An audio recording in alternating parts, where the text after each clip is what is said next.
Hi friends, എല്ലാവർക്കും വീഡിയോയിലേക്ക് സ്വാഗതം. ഇന്ന് കൂന്തൾ നിറച്ചത് ഉണ്ടാക്കുകയാണ്. വലിയ കൂന്തളൊന്നല്ല, ചെറുതാണ്. അപ്പോൾ അത് വെച്ച് ഉണ്ടാക്കുകയാണ്. കുറച്ച് കൂന്തൾ എടുത്തിട്ടുണ്ട്. പിന്നെ സവാള ചെറുതാക്കി അരിഞ്ഞത്, ഇഞ്ചി, വെളുത്തുള്ളി, പച്ചമുളക് ചെറുതാക്കി അരിഞ്ഞിട്ടുണ്ട്. പച്ചമുളക് കുറച്ചെടുത്തിട്ടുള്ളൂ, കുട്ടികൾക്കൊക്കെ കഴിക്കാനുള്ളതല്ലേന്ന് കരുതിയിട്ട്. മല്ലിയുടെ ഇല ചെറുതാക്കി അരിഞ്ഞത്, കറിവേപ്പിൻ്റെ ഇല കുറച്ച് അരിഞ്ഞിട്ടുണ്ട്. പിന്നെ കുറച്ച് നാളികേരം എടുത്തിട്ടുണ്ട്. കാശ്മീരി മുളക് പൊടി, പെരിഞ്ജീരകപ്പൊടി, ഗരം മസാല പൗഡർ എടുത്തിട്ടുള്ളത്. പിന്നെ മഞ്ഞൾപ്പൊടി, മുളക് പൊടി, ചിക്കൻ മസാല, കുരുമുളക് പൊടി എടുത്തിട്ടുണ്ട്. പിന്നെ കുറച്ച് ഉപ്പും.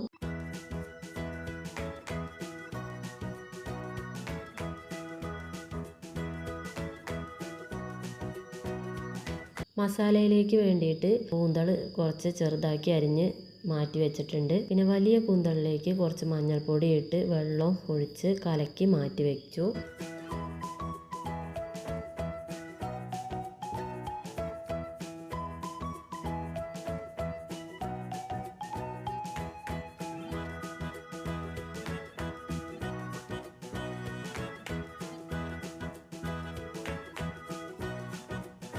അടുപ്പ് കത്തിച്ച് ചട്ടി വെച്ചിട്ടുണ്ട്. ചട്ടി ചൂടായതിന് ശേഷം കുറച്ച് വെളിച്ചെണ്ണ ഒഴിച്ചു. പിന്നെ അതിലേക്ക് സവാള കുനുകുനുന്നനെ അരിഞ്ഞതും ചേർത്ത് ഒന്ന് വഴറ്റി എടുത്തിട്ടുണ്ട്.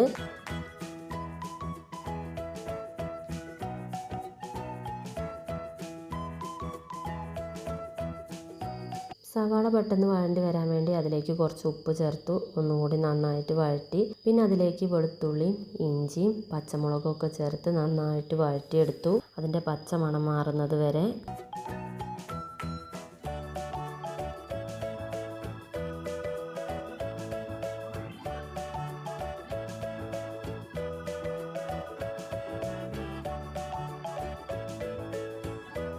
എല്ലാം കൂടെ നന്നായിട്ട് വഴണ്ടി വന്നതിന് ശേഷം മഞ്ഞൾപ്പൊടി, മുളക് പൊടി, ചിക്കൻ മസാല, കുരുമുളക് പൊടി എല്ലാതും കൂടി നന്നായിട്ട് മൂത്ത് വരുന്നത് വരെ ഒന്ന് വഴറ്റി കൊടുത്തിട്ടുണ്ട്.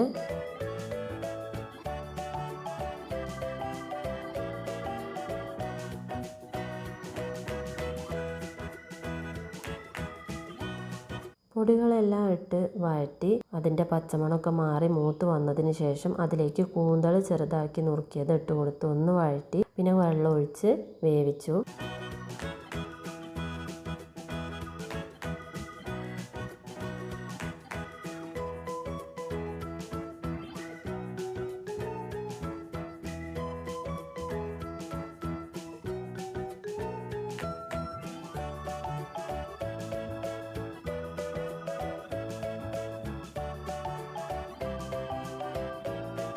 കൂന്തളും മസാലകളൊക്കെ നല്ല വെന്ത് വന്നതിന് ശേഷം അതിലേക്ക് നാളികേരം ഇട്ട് നന്നായിട്ട് വഴറ്റി യോജിപ്പിച്ചിട്ടുണ്ട്. പിന്നെ അതിലേക്ക് കുറച്ച് കറിവേപ്പിൻ്റെ ഇലയും മല്ലിയുടെ ഇലയും ചേർത്ത് നന്നായിട്ട് ഇളക്കി മിക്സ് ചെയ്ത് വെള്ളമൊക്കെ ഒന്ന് വറ്റിയതിന് ശേഷം തീ ഓഫാക്കി. ഇനി അതൊന്ന് ചെറുതാക്കി ചൂടാറിയതിന് ശേഷം നമുക്ക് കൂന്തളിൽ നിറച്ചു കൊടുക്കാം. അപ്പോൾ അതിൻ്റെ മുന്നായിട്ട് കൂന്തൾ മഞ്ഞൾപ്പൊടി വെള്ളത്തിൽ ചേർത്തത് നമ്മൾ മാറ്റി വെച്ചിട്ടുണ്ട്. വെള്ളത്തിൽ നിന്നൊക്കെ എടുത്ത് മാറ്റി വെച്ചു.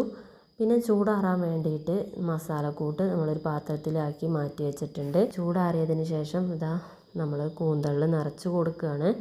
കുഞ്ഞേ കൂന്തളായതുകൊണ്ട് നമുക്ക് വളരെ ബുദ്ധിമുട്ടായിരുന്നു അതിലേക്ക് മസാല നിറച്ച് കൊടുക്കാൻ വേണ്ടിയിട്ട്. പിന്നെ കുട്ടികൾ കുറേ ആയി കൂന്തൾ കൊണ്ടുമ്പോഴൊക്കെ നമ്മളോട് പറയും കുറച്ച് കൂന്തൾ നിറച്ചത് ഉണ്ടാക്കാന്ന്. പക്ഷെ വലുത് കിട്ടട്ടെ എന്ന് കരുതി കുറേ വെയിറ്റ് ചെയ്തു. പക്ഷെ വലുത് നമുക്ക് കിട്ടുന്നില്ല. അപ്പോൾ നമ്മൾ ഈ ചെറുതിൽ തന്നെ വെച്ച് അഡ്ജസ്റ്റ് ചെയ്തതാണ്. അത് എല്ലാം നിറച്ച് ഒന്ന് ആവിയിൽ വെച്ച് വേവിച്ചെടുക്കണം.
കുറേ നേരത്തെ പരിശ്രമത്തിനൊടുവിൽ കൂന്തൽ നിറയ്ക്കലെല്ലാം കഴിഞ്ഞ് ഇനി ആവിയിൽ വെച്ച് ഒരു 10 മിനിറ്റ് നേരം വേവിച്ചെടുക്കാം.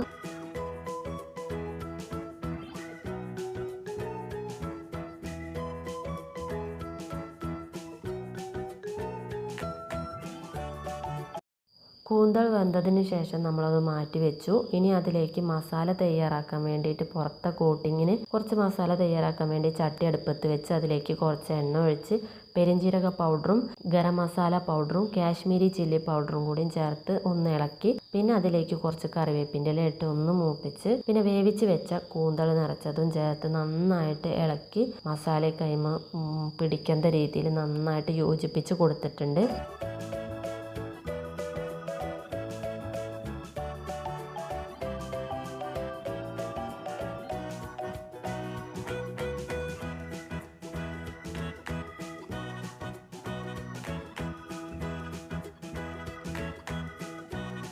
അങ്ങനെ കൂന്തൽ നിറച്ചത് ഇവിടെ റെഡി ആയിട്ടുണ്ട്. നല്ല ടേസ്റ്റ് ഉണ്ടായിരുന്നു കേട്ടോ. കുറച്ച് നേരത്തെ പണിയാണെങ്കിലും നല്ല ടേസ്റ്റ് ഉണ്ടായിരുന്നു കഴിക്കാൻ വേണ്ടിയിട്ട്. എല്ലാവർക്കും ഒത്തിരി ഇഷ്ടപ്പെട്ടിട്ടുണ്ട്. അപ്പോൾ ആരെങ്കിലും തയ്യാറാക്കാത്തവരുണ്ടെങ്കിൽ ഒന്ന് തയ്യാറാക്കി നോക്കുക. അപ്പോൾ ഇത്രയൊക്കെയായിരുന്നു ഇന്നത്തെ വീഡിയോ. എല്ലാവർക്കും ഇഷ്ടപ്പെട്ടെന്ന് കരുതുന്നു. അപ്പോൾ അടുത്തൊരു വീഡിയോ ആയിട്ട് വീണ്ടും വരാം. അതുവരേക്കും ബായ്.